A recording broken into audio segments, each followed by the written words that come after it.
got a team for us, Pat? I do. Just one change. Jhye will come in for Jhye. Hazen. No fitness test for David tomorrow or anything like that? You're confident that he's right? Yeah, he'll be right. He had a bat yesterday, battled with a bit of discomfort, but knowing Davey, he's not going to miss this one. He'll be fine once adrenaline and everything kicks in. So, all good. A little bit sore, but he'll be fine. All the discussions with David, looking at it in nets last night, he played two short balls and they were no good. The rest was fine, but the short balls were no good. How does he get over that? I wasn't part of any of them, sorry, so I don't know, but he'll be fine. It's one thing batting in the nets, it's a different thing when you walk out and you've got a packed crowd. I don't think he even had any kind of painkillers or anything yesterday, so he's played close to 90 tests. I'm sure a lot of them have been played in discomfort or with things going into the game, so he'll be fine tomorrow. Why did Jhye get the nod over Ness?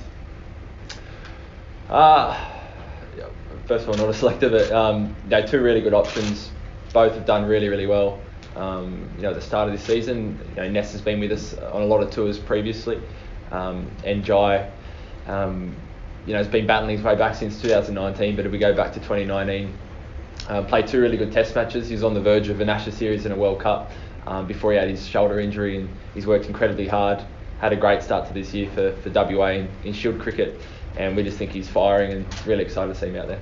Pat, you're obviously you guys working nowhere near as long as yours was for 5-6 years there, but seeing how resilience he must have shown in that 2 years spot back from 2 shoulder surgeries, and it was a really badly timed injury for him as well. Yeah, at least with the back injuries, players have done it before and got back.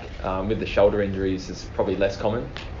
You feel like you never get quite as strong or back to what you were previously, but he's done it really well. He's taken his time. Even last year he battled in the field, but he's was one of the main bowlers in the Big Bash, and again another pre-season, just really impressive. He looks not to only be as good as the bowler he was a few years ago. I think he's better. He's got more control. He's still got all the skills, and just that little bit older. Huge for him. Really, really happy for all the hard work he's put in.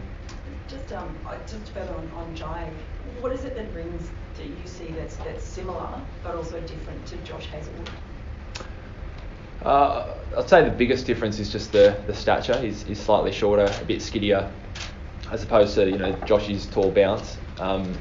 But he's really skilled. He can swing the ball both ways. He's can nip the ball.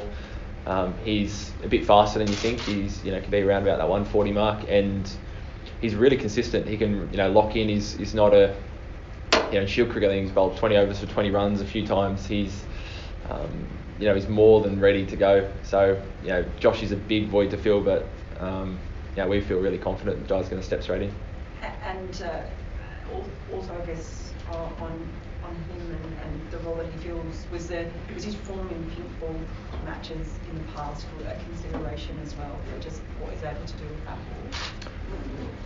I'm sure it's part of it. Ness is a really good pink ball bowler as well. Jhye made his debut up at the Gabba with a pink ball, bowled beautifully. I think he took 4 or 5 wickets in that game, so I'm sure it comes into it. But I think the overall package of what he's shown in Shield cricket over the last couple of months has put him next in line. How about his fielding? His shoulder and stuff you mentioned with the Big Bash last year. Are you confident now that he kind of field well enough and can drive and throw properly? Yeah, for sure. He was our sub fielder in Gabba for one of the days, and did a fine job. Just with David Warner, are you sort of confident that the full array of shots he will be able to play, like if they bowl short to him and try and target that area again, and he can sort of pull and it also, does he have any restrictions in the field? Sure, it'll be fine. It's not an injury it's not like a broken bone or anything that's going to get worse. It just might be a bit of discomfort, but it's all split second decision making, so I'm sure that will all be fine. In terms of fielding, he's normally in the slip, so I'm guessing he'll stay there. He hasn't said anything else, anything different, so he'll be fine. Just regarding Dave, if you put say your fast bowlers on, if you knew a hunting batsman had some sort of ribs, would you be trying to sort of tuck him up, or given this test match and think ball that moves around a bit, you wouldn't mind him bowling a bit short to him?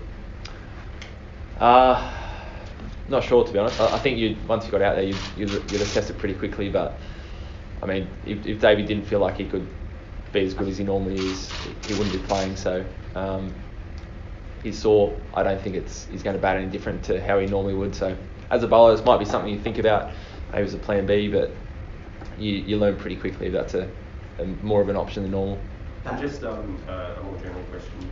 You're sort of a couple of weeks in, to a test series as a captain. What are some of the things that I suppose on the job you're now getting your head around and I suppose getting used to? Conferences like this, there's a few more of these. I think the busiest part so far was actually just the lead up. There was a lot of hype around the series, and being announced as captain came with a few more demands for a few days or a week or so leading in. Once the game actually started, I felt it wasn't too different. I kind of got into a rhythm, and just like if I was bowling, normally without being captain, you lean on different players for different ideas and different staff members, and it was just that on a slightly bigger scale. But I felt for the most part I could just concentrate on my own skills and how I could help as captain. So yeah, it's a little bit busy. You've got to be across a few more different things, but we've got great staff, great senior players. Honestly, it makes a lot of those demands pretty insignificant. Pat, England has spoken a lot about sort of parking Brisbane. Do you think, given the nature of that defeat, first ball wicket, 2 collapses, very bruising game for a couple of individuals, do you think that's possible so soon? I think you've got to try. We've all played games where you lose and you've got to try and front up a few days later, and everyone's got different methods. But I know we'll take a lot of confidence out of that game. I think in particular, just about everyone in our 11 got into the series, really contributed at some stage in that game. So it went perfectly for us. No doubt that's not going to happen every game. Certainly not going to happen this series, I'm sure. So I'm not sure how they're managing it, but we couldn't be happy with the start, but knowing that it is only one match in a 5-match series. Can I just ask about this test match as an occasion in the Australian summer? I think Adelaide as a venue. It's a real event. We absolutely love coming down here. I think in terms of pure cricket venues, I think it's right up there in the world. It's just about my favourite place to play in Australia. It's always, we're always really welcome here at the stadium. I think the wicket's fantastic. It's super consistent. It's always got a really fair battle between, bat and ball. And we love playing here. The crowds turn out. I think it's a sellout for the first couple of days here. It's a real event. We always have lots of family and friends that this is their one test match each year they come down to. So it's slightly different in some ways for red ball, but we love it. Some people seem to say that the pink ball is a leveller, and it sort of brings the teams closer together. Your record would suggest it's not much of a leveller at all. How confident do you feel in these games, given you've played more of them and won more of them than anyone? Yeah, it's a good point. I think it just brings more unknowns. Again, we've played 8 or up 9, 10 pink ball games, and it's still not a huge sample size, but you feel like you learn something new each time you play one. So I think the unknowns of it are kind of the level at some stages. You might get a period of play where the ball just starts swinging around and you can't really explain why, or nipping around. But we've got good experience. We play Sheffield Shield cricket each year. We play a couple of pink ball games, so it's good experience. Was there a second part? Sorry, I forgot. No, just that the fact that you guys have got this great record, but whenever it comes to a pink ball test, people seem to think it throws things up into the air, but you seem to be doing a good job of beating those odds. No, I think it's just those unknowns. So we've got a bit of experience to lean on, but definitely when you start off the match, you can't see it playing out exactly like a red ball game. Last summer was the one where you bowled around for 36 and it did plenty for the quicks. What's your impression of the wicket? So does it look normal and does it look like pretty similar? Yeah, I haven't had a look today. Had a bit of a look yesterday, and it feels like you could set your clock to this wicket every year. It's just exactly the same. Just really nice coverage of grass, pace, bounce, bit of spin. Just a really good cricket wicket. So hopefully similar to last year. I think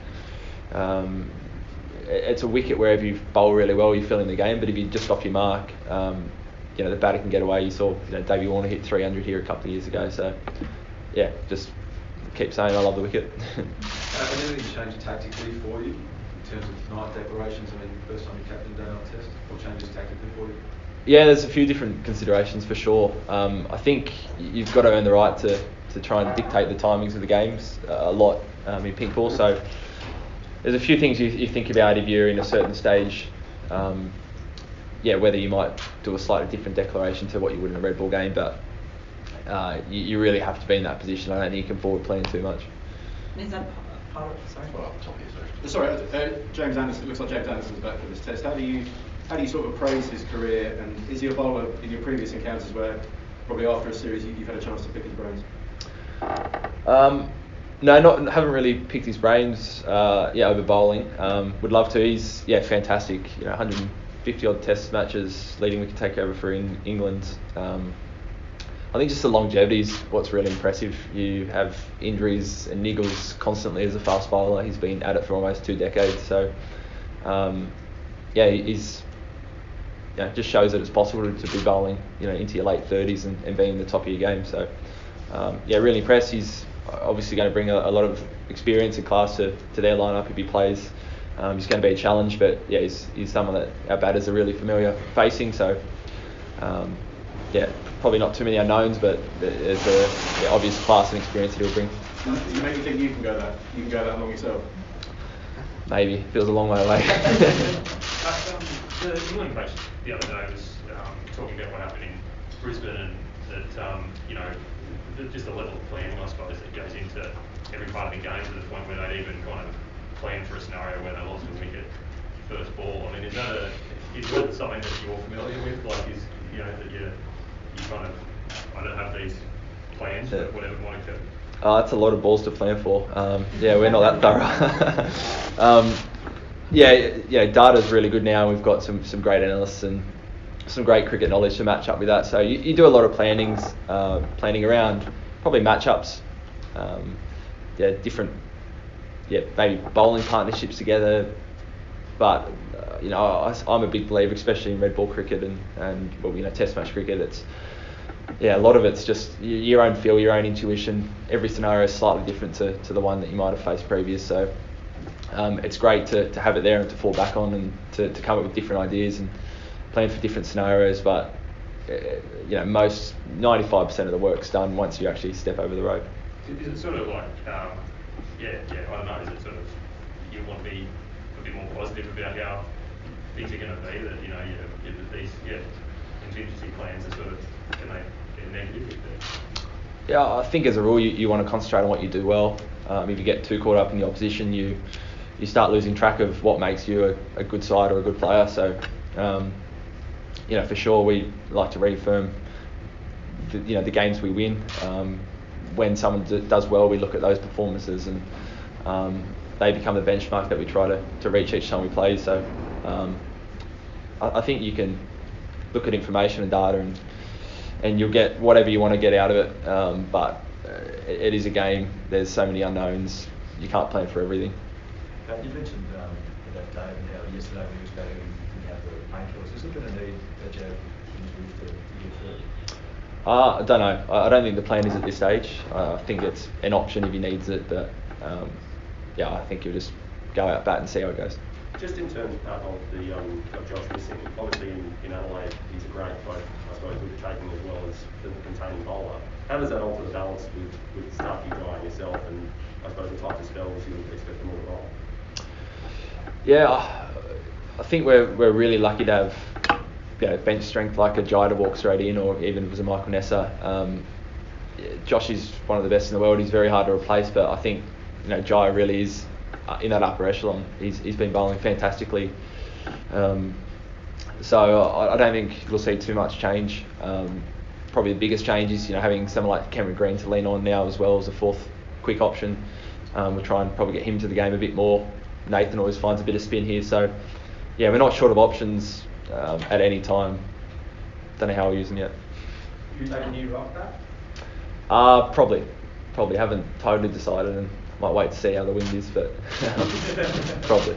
And just to ask Pat, how do you marry those two things when you're talking about sort of having the right to make tactical decisions that involve declaring or with the admission that there's still a lot you don't know? Is there a danger that you can make tactical decisions in this and then the ball just does not do what you are expecting it to do. For sure, yeah. I think 1 hour can be a long time in a pink ball game. Either nothing can happen for an hour, or it can be darting around everywhere, and you feel like you're going to lose a wicket every ball. So I think you can have a think about planning ahead, but it really is you've got to see and play what's in front of you.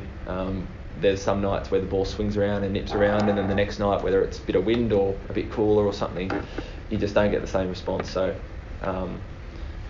it's still a new format, we're still learning. Couple more folks if we've got any more out there. We're all good. All good, thank you. Thank you.